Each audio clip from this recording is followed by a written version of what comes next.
presença de Jesus cura. Eu quero compartilhar algo com vocês. Talvez eu tenha falado sobre esse momento uma ou duas vezes aqui no Brasil, não lembro se eu já falei aqui em Alphaville em especial, mas eu lembro que algo aconteceu alguns anos atrás, uns 3 meses antes de eu ter um problema no coração e ser internado. Eu lembro que a gente estava plantando igreja em Cabo Frio e era um período muito difícil. Financeiramente a gente foi muito esticado até chegar até aqui. A gente foi testado, em vários momentos a gente passou por desafios e alguns até por algumas necessidades. E eu lembro que nesse dia em especial, eu estou entrando na van, indo com os voluntários, saindo do Rio, indo para Cabo Frio plantar a igreja. E quando eu estou entrando na van, chega um carro da companhia de energia elétrica, lá no Rio Ampla. Irmão, só quem passa muito perrengue sabe do que eu vou falar. Se chega um carro de energia, sua preocupação já é que talvez a luz que vai ser cortada é a sua. Alguém já viveu isso? Talvez alguém está vivendo isso.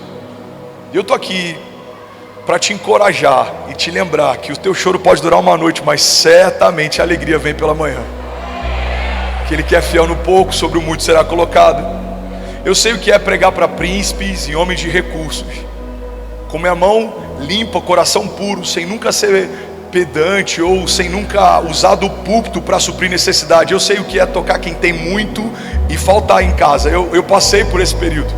Eu lembro que nesse dia especial, eu estou entrando na van, indo plantar a igreja, e eu comecei a conversar com Deus. Eu falei: Pai, que não seja a minha casa, que não seja a nossa luz, que não seja a nossa conta. Jesus, misericórdia.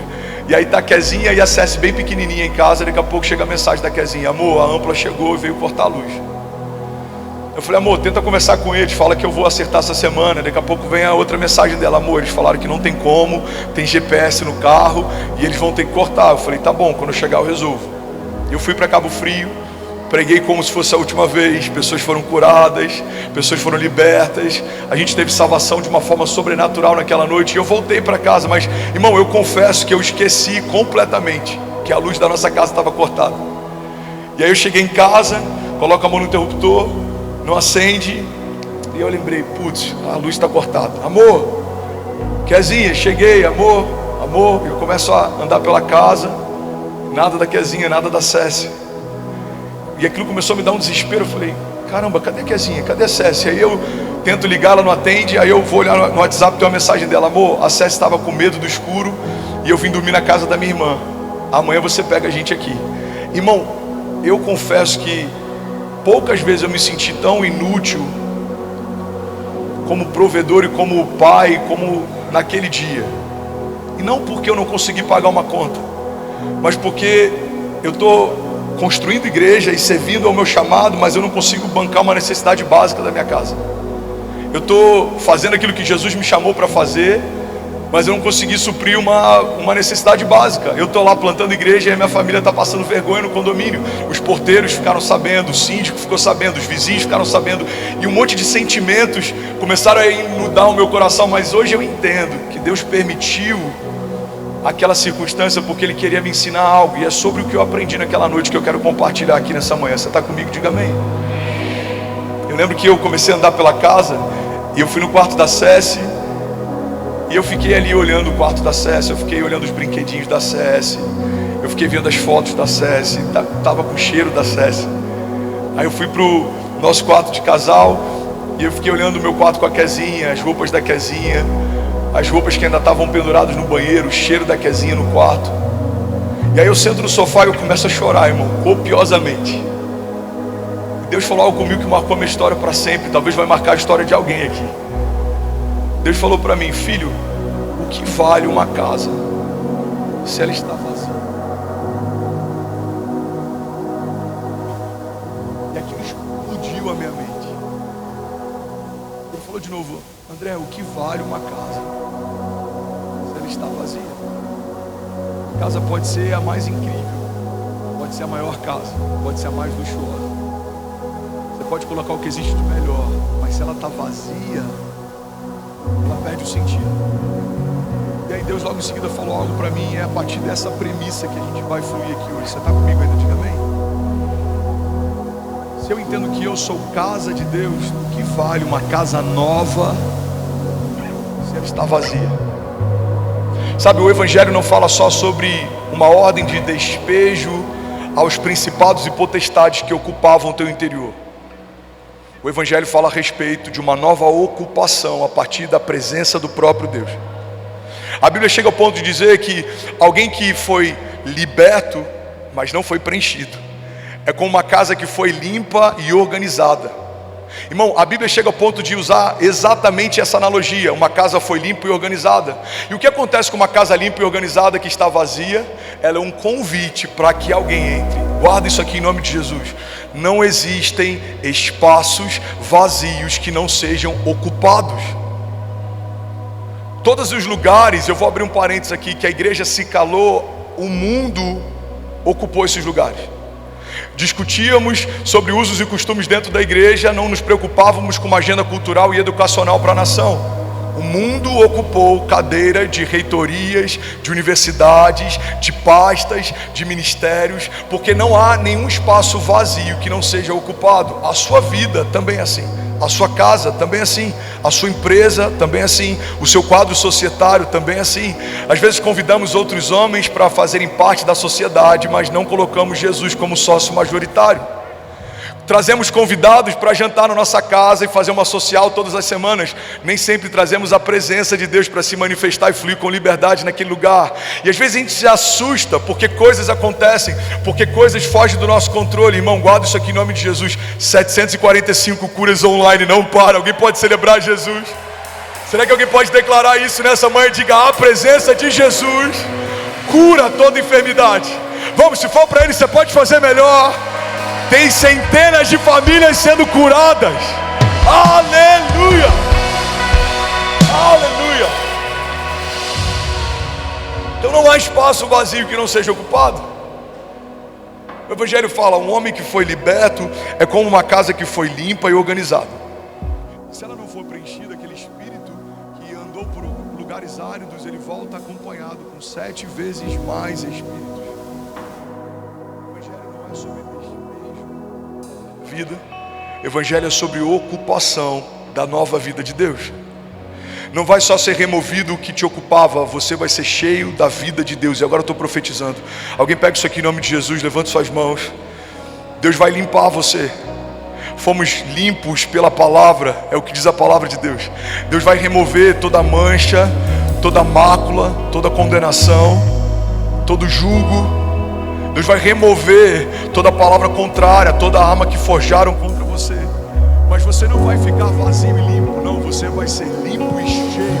Você vai ser cheio da glória de Deus, cheio da vida de Deus, cheio do Espírito Santo de Deus. Eu declaro do alto da tua cabeça, a planta dos seus pés, a vida de Deus enchendo você. Seja cheio agora em nome de Jesus. Seja cheio agora em nome de Jesus. Seja cheio agora em nome de Jesus. A presença de Deus, ela é perfeita, ela é plena. Ela preenche tudo que está vazio. Ela coloca em ordem tudo que estava fora de ordem. Ela alinha tudo que estava desalinhado. É por isso que não dá para aceitarmos a ideia de alguém que carrega a presença de Jesus e as coisas que estavam fora de ordem permaneçam assim. Não dá para coexistir aquilo que não é de Deus com aquilo que é de Deus. Eles não entram em harmonia. Quando você é cheio, algo acontecerá. Alguém está comigo? Diga amém.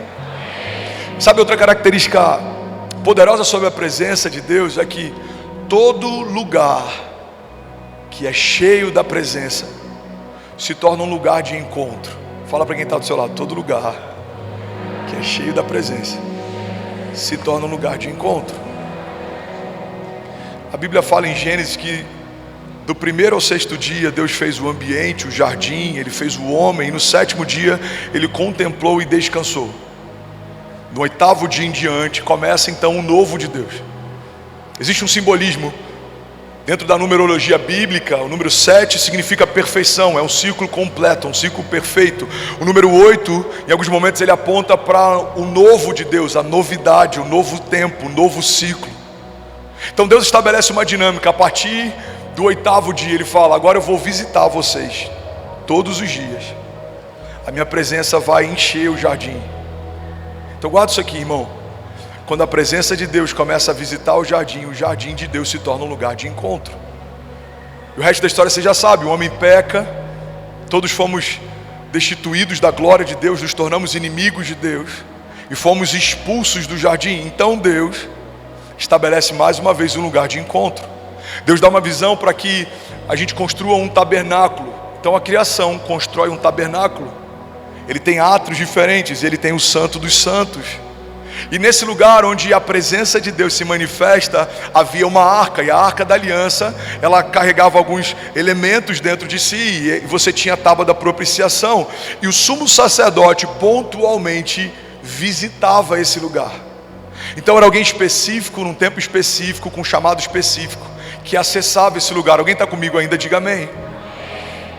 E eles tinham sinos nas suas vestes, e eles entravam nesse lugar com uma corda amarrada na sua cintura, porque se eles não tivessem plenamente de acordo, santos, aceitos, eles eram fulminados pelo poder da presença de Deus.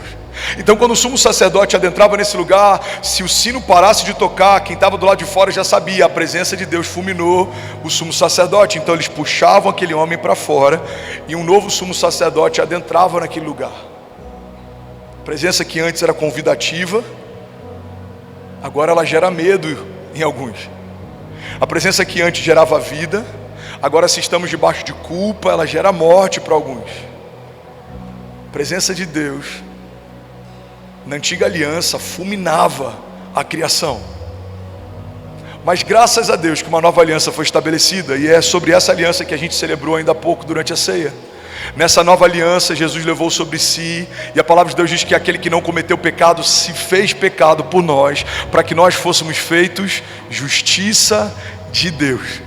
Então fomos feitos santos, inculpáveis e livres de qualquer acusação. Então um novo lugar de encontro é estabelecido, mas pela primeira vez, irmão, ele não é geográfico, ele é profético. Não é um jardim que a presença enche, não é um tabernáculo que a presença visita. Agora você se tornou um lugar de encontro com Deus. A presença de Deus invade você, habita em você, e sabe o que acontece a partir disso? Todo mundo que encontrar você vai encontrar a presença que você carrega. Por que, pastor, que os meus filhos serão salvos? Porque eles conhecerão Jesus, conhecendo o Jesus que habita em você. Vamos, levanta suas mãos e recebe isso em nome de Jesus. Pessoas que nunca ouviram Jesus vão ouvir Jesus ouvindo você. Pessoas que nunca viram Jesus vão ver Jesus vendo você. Pessoas que nunca experimentaram Jesus vão experimentar Jesus experimentando você. Pessoas que nunca tiveram um encontro com Deus terão um encontro com Deus se encontrando com você. Porque você não é mais uma pessoa, você se tornou um lugar de encontro. Por onde você passar, rios de águas vivas fluirão. Por onde você passar, o bom perfume de Jesus vai deixar marcas. Por onde os seus filhos passarem, coisas acontecerão. Porque não é mais uma família qualquer, é uma família de Deus, que carrega a vida de Deus. Sabe, aos olhos dos homens, talvez alguns vão dizer, olha, é uma família simples passando por aqui. Mas os céus dirão, uma família de Deus, que carrega um bom perfume de Jesus, está entrando nesse lugar. Está entrando nesse lugar. É por isso que a palavra de Deus nos garante, onde colocarmos as plantas dos nossos pés, nos serão confiados. Aquilo que você pedir, a palavra de Deus diz, pede-me e eu te darei nações por herança, e os confins da terra como a tua propriedade. É porque a presença de Deus que habita em você dá acesso a novas realidades. Você vai correr e não vai se cansar. Você vai voar alto como águia e vai ver o que ninguém viu. Você e a sua casa, permanecendo em Deus, serão inabaláveis. Serão como os montes de Sião, que não se pode abalar. Você e a sua casa serão invencíveis, ilimitados. Se alguém crê nisso, diga, eu creio que a presença de Deus, diga, me habilita para viver o impossível de forma inevitável. Vamos, levando suas mãos, diga, milagres, sinais e maravilhas acontecerão. A minha casa será conhecida como lugar de oração, lugar onde Deus habita. Diga, os meus filhos cheios da vida de Deus, a minha empresa cheia da glória de Deus, o meu chamado, diga, completamente cheio do poder de Deus. Sinais e maravilhas acontecerão, promessas e palavras de Deus me seguirão. Diga: ninguém, nenhum principado ou potestade poderá me resistir. Vamos, a palavra de Deus diz: resistir ao diabo e ele fugirá de vós. Os nossos inimigos vêm contra nós por um caminho, mas por causa da presença, por 7 caminhos eles fugirão. Se alguém crê nisso, você pode, pelo amor de Deus, dar um brado de liberdade no seu lugar. Aleluia, aleluia. Vamos declarar: tua presença vale mais. Tua presença vale mais. Bom, você acabou de assistir uma mensagem aqui do nosso canal. Eu tenho certeza que ela te edificou e que ela vai gerar algo novo em você. E a gente separou mais 2 vídeos. Eu quero deixar essas indicações aqui para você continuar queimando com Jesus. E eu quero muito te fazer um pedido também. Se essa mensagem te edificou, comenta aqui embaixo, segue o canal, me ajuda a compartilhar para que mais pessoas sejam tocadas também. Deus te abençoe.